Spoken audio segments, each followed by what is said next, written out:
And it's 7:13 here at Q1043, and Donald Trump is on the phone with us. Good morning. Good morning. How are you today? I'm very good. How are you? I'm fine. I noticed in the newsstand the other day that Carol Alt was on the cover of a magazine. Well, now, I haven't seen Carol Alt on the cover of a magazine in quite some time. that's true. And there she was. I can't remember the name of the magazine now, but I specifically noticed that it was Carol Alt, and I'm wondering if a certain resurgence in her public profile might not be as a result of her being a member of the cast of Celebrity Apprentice. Well, I can guarantee it. And Stephen Baldwin said something that was very interesting. He called me a couple of days ago. He said, I've never had anything like this. He said, Mr. Trump, I've been doing this for 20 years, this kind of thing. And I've never had anything like it. I walk down the street, everyone's screaming at me, they're going crazy. I never had that in my life. The Apprentice is a hot vehicle. That's why. It's hard. It's hard to leave television, Jim. It's hard for me to leave television. Mm-hmm. I have a friend who's very smart and a big producer type, and he said, you don't leave television, television leaves you, which is true. Now, a couple of people left, but for the most part, it's a little bit tough. Well, television tried to leave you, and then they realized that maybe they made a mistake. I mean, that happens in romances, where people break up and they say, oh, did I screw up? Oh, no. Well, actually, there was a little bit of a misconception when NBC moved The Apprentice to late Sunday night, which is a good time for certain shows, but not for this show, because, we have such a young audience and young kids wanting to learn business, etc. And they moved it, but they were going to renew it anyway, and it did pretty well. But now it's doing really well, and it should be on Thursday nights, and it should be at this time. So it really works. Thursday at 9 is the right time for it. It just seems to work well there. Now, last week, Mary Lou Henner was at QVC. Correct. And she was the on-camera salesperson for one team, and she's been on QVC before. She has experience. Correct. Meanwhile, Trace Adkins handled the on-air pitch for the other team. Whose records are doing very well now, whose album has done very well because he's on The Apprentice also. Well, he was doing well before, but... No, but he has, there was a big story. He was, he spiked way the hell up with his album because he was on The Apprentice, and I guess he said that too. So he's been doing great. But he won.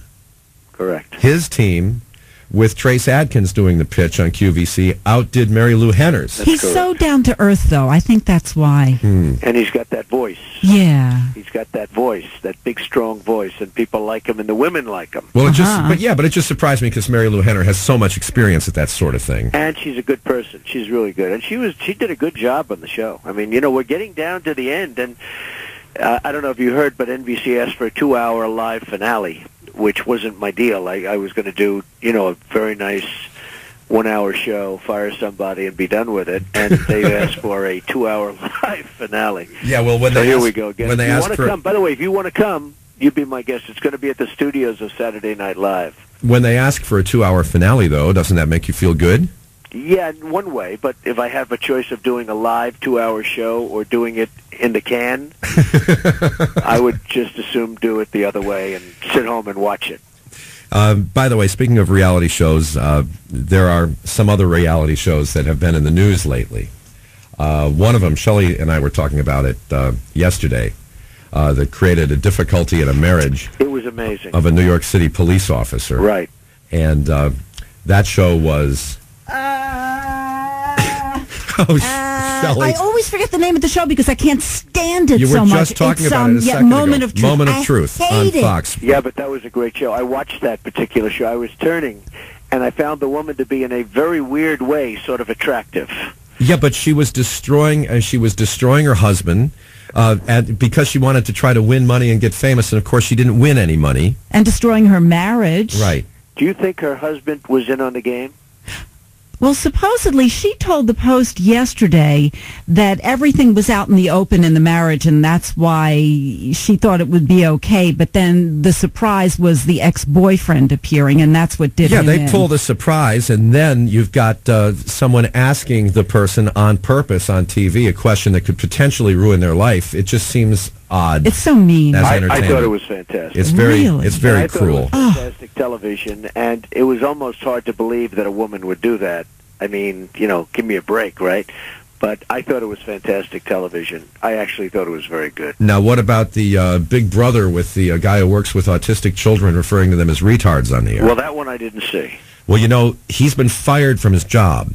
He doesn't know he's been fired from his job because they're he's still doing the show. They're incommunicado in the Big Brother house. Right.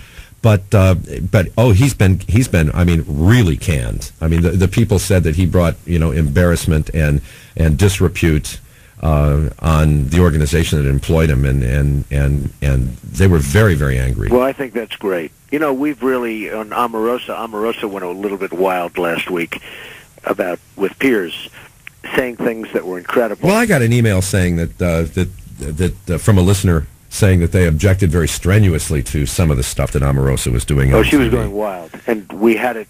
Some of it, what she was saying was incredible. Well, this person said they had to turn off the TV because they didn't want their kids to see any more of it. Wow, that's pretty wild. But she's good television. But she gets out there a little bit too much sometimes, I think.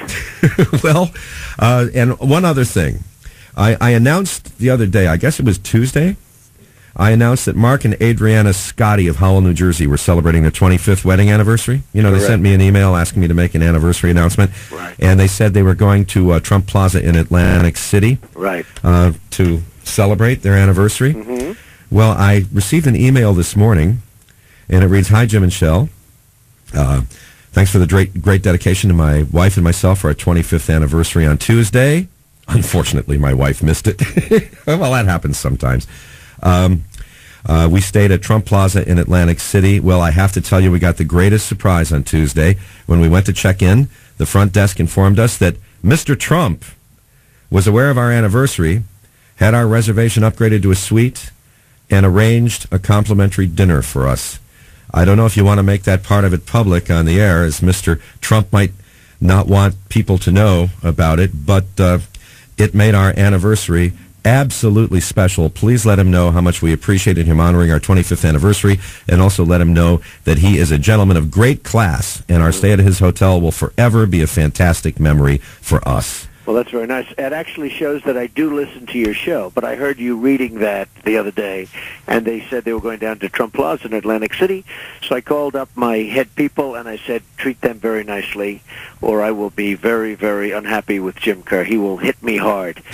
And I guess they did a good job. I mean that place. When I saw that email this morning, I went, "Wow, this is amazing." Well, I listened to your show, Jim. I tell you, sometimes a lot of people, they said, "Do you really listen?" I said, "I actually listen. You have a good show." Well, that was very, very kind of you. But speaking of like nice people, they are. But speaking of extending invitations, I know that Tom Brady is, a good golf partner of yours, and you're always talking about that. Have you played golf yet with Eli? I have not played with Eli, but I have played golf with Peyton, and they're really nice guys. I'll tell you, the Manning boys are really good guys, but I have not played with Eli. Well, what's with that? You're going to ask him to play with you? Well, maybe I'll have to do that now. That's right. I'll have to do that. I have spoken to Tom. He is not a happy camper. Tom is not happy. They thought they won that game. Well, but they didn't. Yeah. And we'll speak with you next week, Donald. Have a good time. Okay, bye. Donald Trump this morning, 7:22. It's really nice what he did for our listeners. It really was. On their 25th anniversary. Got Van Halen for you. It's Dancing in the Street at Q1043.